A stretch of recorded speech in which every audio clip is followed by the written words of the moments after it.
Hello everyone, आज हम देखते हैं क्लास 7th एनसीईआरटी। चैप्टर का नाम है हम पक्षी उन्मुक्त गगन के।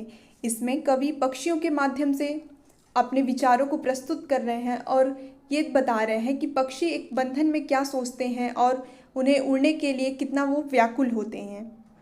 इसमें पहला स्ट्रेंजर देखते हैं। हम पक्षी उन्मुक्त गगन के पिंजरा बंध न गा पाएंगे, कनक तीलियों से टकराकर पुलकित पंख टूट जाएंगे। इसमें पक्षी कहते हैं कि हम जो पक्षी हैं वो उन्मुक्त यानी खुले हुए स्वतंत्र आसमान के पक्षी हैं। हम पिंजरे में नहीं गा पाएंगे, पिंजरे में हमारा जो कंठ है वह खुल करके नहीं गा पाएगा।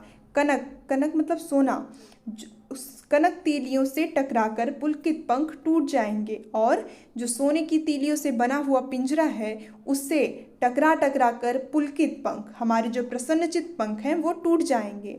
मतलब फिर से समझिए, पक्षी कहते हैं कि हम उन्मुक्त गगन के पक्षी हैं, पिंजरे में बंद कर नहीं गा पाएंगे और जो सोने की तीलियों से बना हुआ ये पिंजरा है इससे टकरा टकरा कर हमारे जो पुलकित पंख, जो प्रसन्नचित पंख हैं वो टूट जाएंगे। फिर नेक्स्ट कहते हैं हम बहता जल पीने वाले मर जाएंगे भूखे प्यासे, कहीं भली है कटुक निबोरी कनक कटोरी की मैदा से। निबोरी कटुक निबोरी यानी कड़वी नीम का एक फल होता है, उसे निबोरी कहते हैं। कनक मतलब सोना। और इसमें कहता है कि हम बहता जल पीने वाले हैं और कटुक निबोरी खाने वाले हैं, उड़ करके स्वतंत्र रूप से पानी पीने वाले, स्वतंत्र रूप से निबोरी को खाने वाले, वह निबोरी कहीं भली है।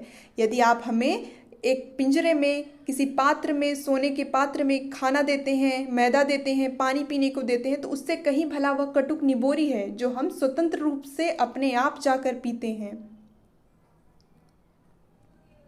फिर है स्वर श्रृंखला के बंधन में अपनी गति उड़ान सब भूले, बस सपनों में देख रहे हैं तरु की फुनगी पर के झूले। यहाँ पर फुनगी का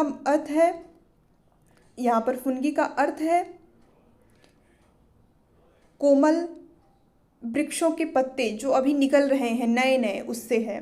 कह रहे हैं कि स्वर श्रृंखला के बंधन में अगर आप हमें स्वर श्रृंखला में बांध देते हैं, सोने के पिंजरे में बंद कर देते हैं, तो हम अपनी उड़ान को भूल जाएंगे, अपनी गति को भूल जाएंगे और बस यही स्वप्न देखते रह जाएंगे कि कब हम आज़ाद होंगे और उन वृक्षों की कोमल कोमल फुनगियों पर झूला डालकर झूलते फिरेंगे। ऐसे थे अरमान की उड़ते नीले नभ की सीमा पाने, लाल किरण सी चोंच खोल चुगते तारक अनार के दाने। और हमारे मन में ऐसी इच्छा थी, ऐसे अरमान थे कि हम उड़ते, उस नीले आसमान को पार करते हुए, उसकी सीमा को पार करते हुए उड़ते रहते। और जिस प्रकार यहाँ पे लाल किरण सी चोंच खोल चुगते तारक अनार के दाने, और जो हमारे चोंच है वो लाल रंग के हैं, उन चोंचों से हम अनार के लाल लाल दानों को चुगते।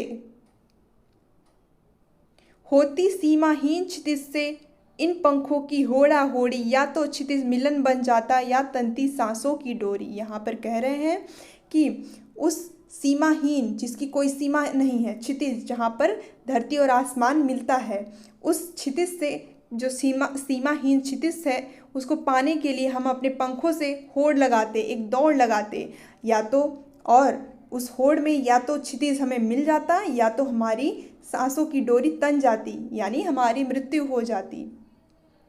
नीर न दो चाहे टहनी का आश्रय छिन्न भिन्न कर डालो, लेकिन पंख दिए हैं तो आकुल उड़ान में विघ्न न डालो।